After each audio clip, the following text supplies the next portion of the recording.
সকালবেলা উঠে চা খেয়ে তারপরে তো আবার চলে আসলাম ব্রেকফাস্ট বানাতে। তো আজকে তো বৃহস্পতিবার, আর বৃহস্পতিবারের দিনে তো বৃহস্পতিবারে পুজো থাকে, মা আবার পুজো করবে। তো স্নান টান করে মা পুজো করবে, তার আগে মা একটা চটজলদি আমি ব্রেকফাস্ট করে নিলাম, যেটা হচ্ছে একটা নতুন পরোটা বানালাম। তো মাকে বললাম যে মা তাহলে এই পরোটাটা একটু তুমি খেয়ে দেখো কীরকম হয়েছে, নতুন একটা পরোটা বানিয়েছি।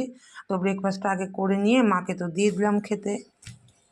মা খাও দেখি, একটা নতুন পরোটা বানালাম কীরকম পালং শাক দিয়ে, খেয়ে লাগে। আগে এমনি শুধু শুধু খাও না, একটু রিভিউ দেবে। হ্যাঁ কেমন?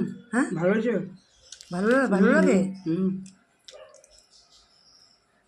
ওটা কি পালং শাকটা দিয়ে খেলে ভালো লাগবে নাকি? হ্যাঁ ভালো লাগে। ভালো লাগছে। একটু নুন লাগতো। নুন লাগতো? দেখো তখন দেখলাম কি নুন হয়েছে। হ্যাঁ, আর একটু